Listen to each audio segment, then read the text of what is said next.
Mass Keezhapavoor. Hi, welcome to Mass Kilapavur channel. I am Dr. Aruna Shanmugavel. In this video, we are going to learn about development, age changes and clinical anatomy of maxilla. Before starting the session, let us see a quote. When it rains, look for rainbows. When it's dark, look for stars. Shall we enter into the session? The maxilla is developed from mesenchyme of first pharyngeal arch. It ossifies by membranous ossification. There are three centers for ossification. One for the maxilla proper, the other two for the premaxilla or os incisivum. The center for maxilla proper appears just above the canine fossa during 6th week of intrauterine life. Out of the two premaxillary centers, one appears just above the incisive fossa by 7th week of intrauterine life. The other appears by 10th week of intrauterine life near the antero-inferior part of nasal septum called paranasal or prevomerine center. The premaxilla begins to fuse with the alveolar process immediately. What are the differences found in maxillae of various age groups? It's very interesting to note that the height of maxilla is less than the anteroposterior and transverse measurements both in infantile and old age group.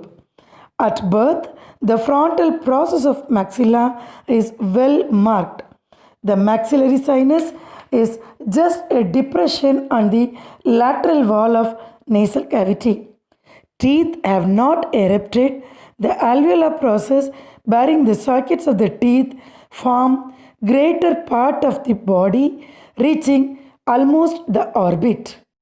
In the adult age group, the maxillary sinus is well developed. The alveolar process is also well developed with all teeth erupted. Therefore, the vertical height of the bone becomes the greatest. In old age, there will be the loss of teeth.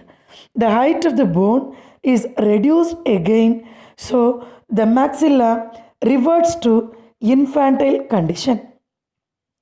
Alveolar part is absorbed and the lower part of the bone is reduced in thickness at the expense of the labial wall. Shall we move on to the clinical anatomy of maxilla? Extraction of maxillary premolar or molar tooth has to be done with care as they are in the floor of maxillary air sinus. The floor of the canine fossa is formed by a thin shell of bone and this part is the thinnest part of maxilla. The choicest place for piercing maxilla during antral puncture is the canine fossa. Caldwell-Luke operation is done for maxillary air sinus disease. Tumors of maxillary sinus may be directed in any direction. The growing tumor superiorly may compress the orbital structures. Medially may destroy the nose. Inferiorly, it may be directed into the oral cavity. Posteriorly, it may enter the infratemporal fossa. Anteriorly, the tumor may enter the face. The palatal torus is a bony protrusion on the palate. It is usually present on the midline of hard palate. Most palatal tori are less than 2 cm in diameter, but their size can change throughout life. Sometimes the tori are categorized by their appearance. These are flat tori, spindle tori, nodular tori, and lobular tori.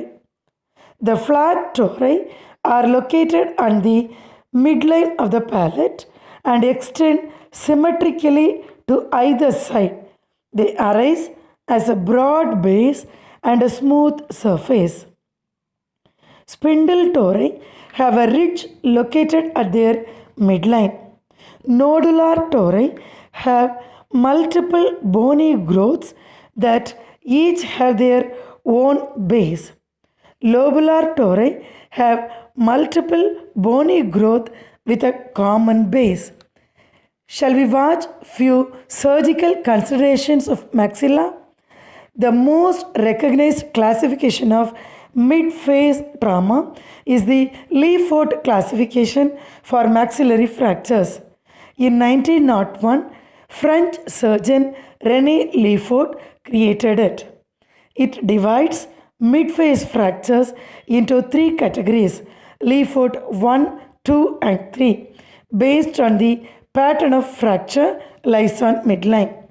In Lefort 1 fracture, separation of the hard palate and alveolar process from the facial skull occurs. Lefort 2 fractures are pyramidal in shape.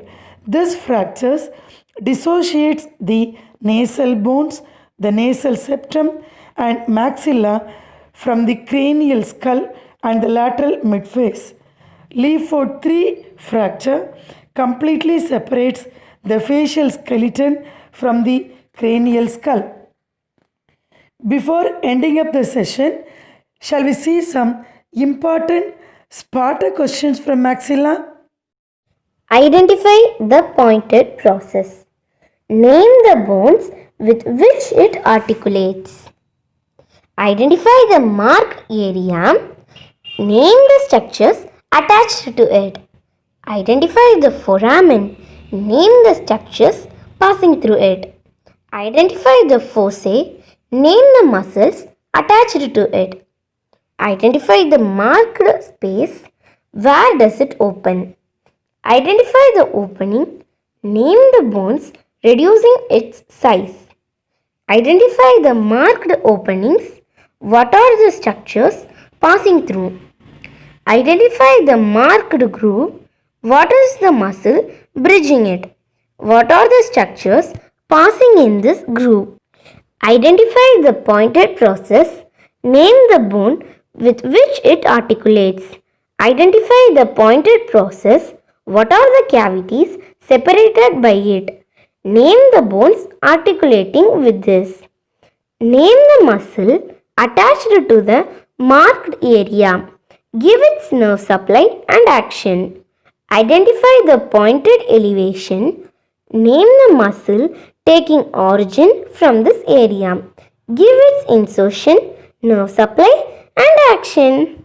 Okay, now your duty is to find out answers for all these questions. Best of luck. If you couldn't find answers, please watch the videos on Maxilla Part 1 and Part 2. Shall we wind up the session with a quote? Time is precious. Make sure you spend it with right people. Thank you for watching. If you like this video, don't forget to subscribe and click the bell icon, select all to get instant notifications.